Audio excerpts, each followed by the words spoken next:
First off, thank you to everyone for coming together so quickly for this call. I just want to take another opportunity as I sit here in the room with Lou to thank him for everything that he has done for the Toronto Maple Leafs. He and I have a relationship that goes back 30 years. 3 years ago when I approached Lou and we discussed coming to Toronto, I can certainly say that I was hopeful he would take that challenge on, and he has delivered. And our relationship and the respect that I have for him has only grown over time, and I want to thank him for the job that he has done here. Thank you, Brendan. And Francis, we can move to questions for either Brendan or Lou through the call. Thank you. Thank you, Mr. Keogh. We will now take questions from the telephone lines. If you have a question and you're using a speakerphone, please lift your handset before making your selection. If you have a question, please press star 1 on your telephone keypad. If at any time you wish to cancel your question, please press the pound sign. Please press star 1 at this time if you have a question. There will be a brief pause while the participants register for questions. Thank you for your patience.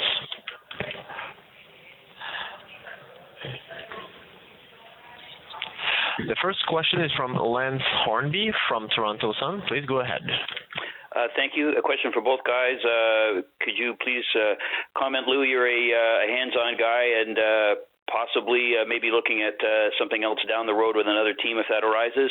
And Brendan, what your feeling would be if that were to take place, if he was to get another offer? Well, first of all, my responsibility is right here with the Toronto Maple Leafs. I made an agreement and a decision 3 years ago, and it is my intent to honor that.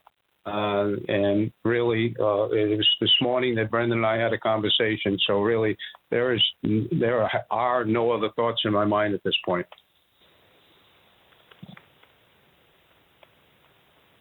Lance, maybe repeat your question for Brendan. I'm sorry, Brendan. If Lou were to get another offer, what would your reaction be, and his contributions to the Leafs so far?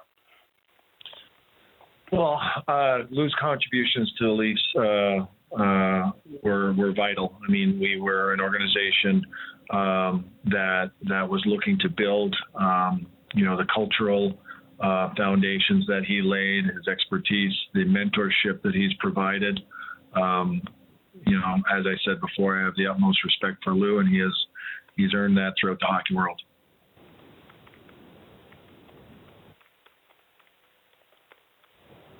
Next question, please, Francis. Thank you.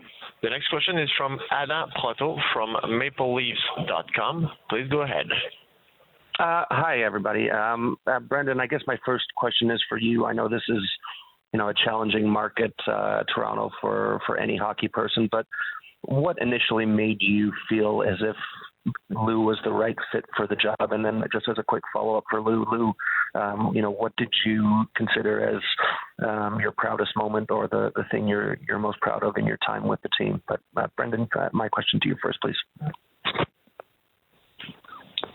Well, again, like I said, it was years of watching him work. It was years of working with him.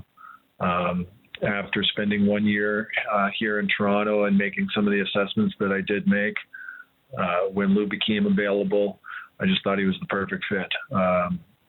He's done this before. He's built. He's laid foundations. He has experience. And it was just something that we really needed at the time.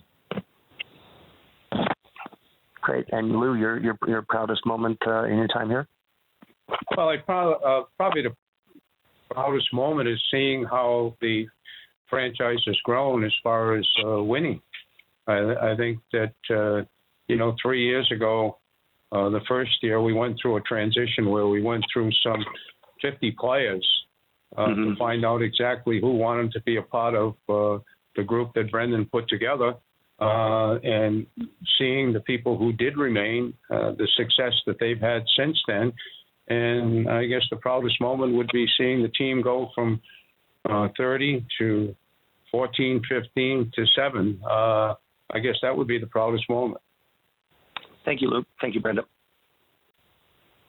Thank you. The next question is from Greg Strong from the Canadian Press. Please go ahead. Hi, guys. Thanks for the time. Question for Lou. Lou, I'm wondering how you will tackle this senior advisor role and what it is about that position that intrigues you. Well, it's an unknown. I've never been in a situation like that. So like everything else in life, you'll learn as you go and, make the best of it. And just a quick follow, if I may, do you plan to do that for the full 4 seasons, or do you kind of take a season-by-season approach? What's the plan there? I wish I could give you that answer. I haven't even given it any thought. It would be my intention. If your health is good, you feel good, you enjoy the people around you, you do something, that would be the intent. Thank you. Thank you. The next question is from Pierre Lebrun from TSN. Please go ahead. Yes, my question's for Brendan. Why wasn't a replacement GM named today, Brendan? And are the candidates only in-house for that position, or do you plan on speaking to candidates from elsewhere?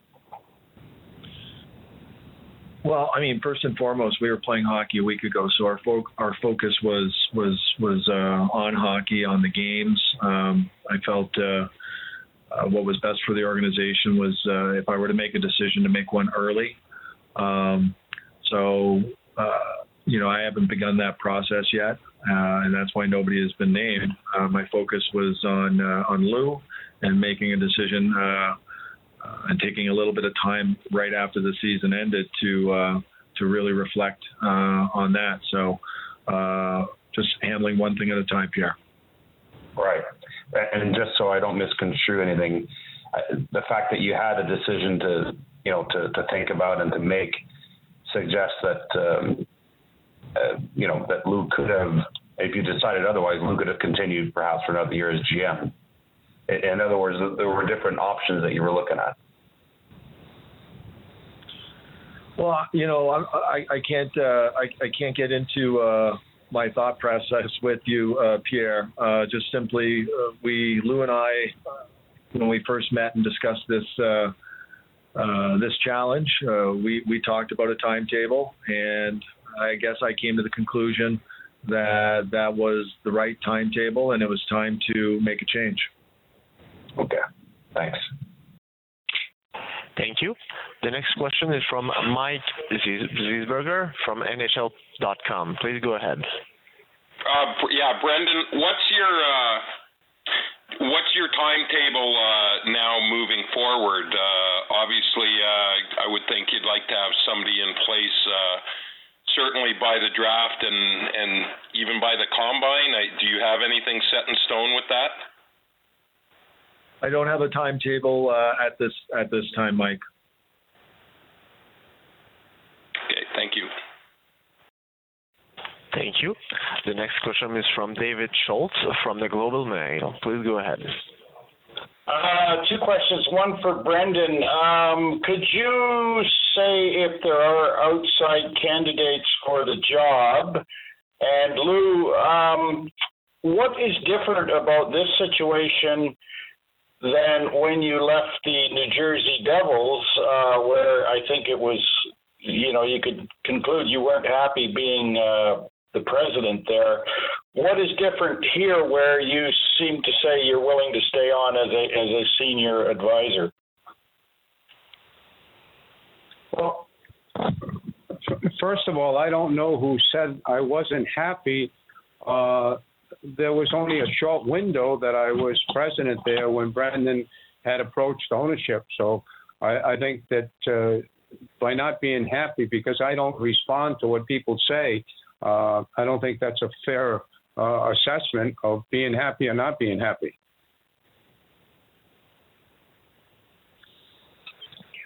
Oh, in respect to candidates, honestly, David, I haven't gone there. My focus has been on this today.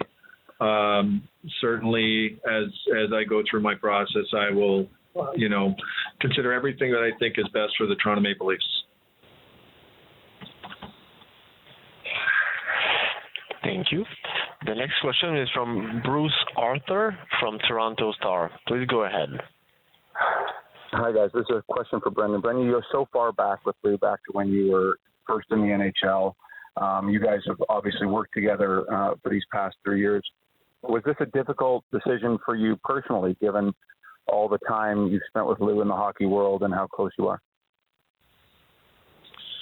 Well, absolutely. I mean, I think that one of the things Lou and I talked about today was, and I expressed to him, was how fortunate I felt to have, when you are playing for someone, it's a bit of a different relationship than when you're working alongside someone. So to have over the past 3 years had the opportunities to travel to several dinners and conversations, you get to know the man at a different level. And so that to me is probably, as proud as I am of the work that he did with our team in the strides that they made on the ice. Probably my greatest memory of our time is the time we spent away from the rink together. And I feel very fortunate to have had that.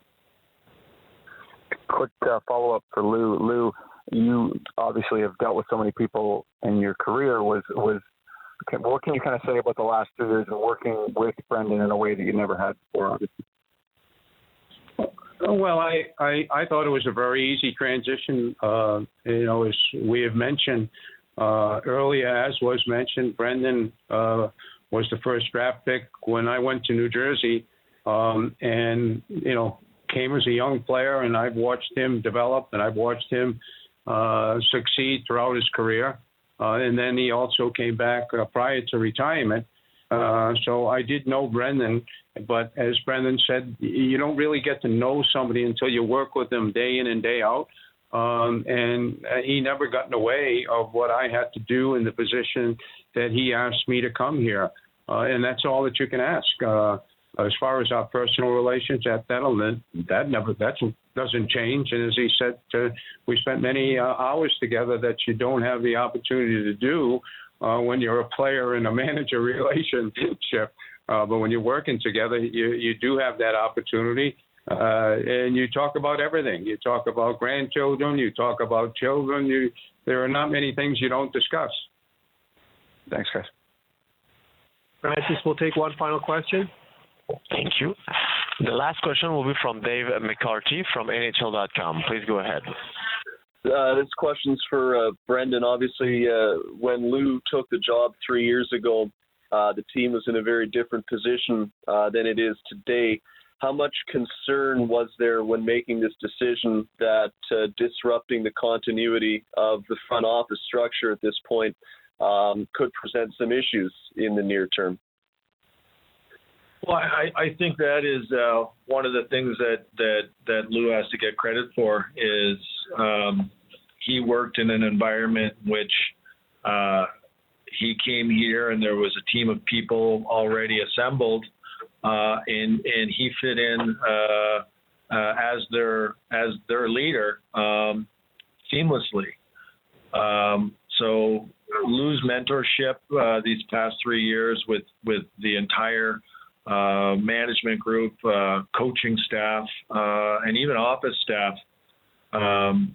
That's just how he works. I don't think people understand how collaborative he actually is, and how many people that he's brought alongside to teach as he's gone along. So Lou Lamoriello's influence on everyone here will be felt for a long time. Thank you.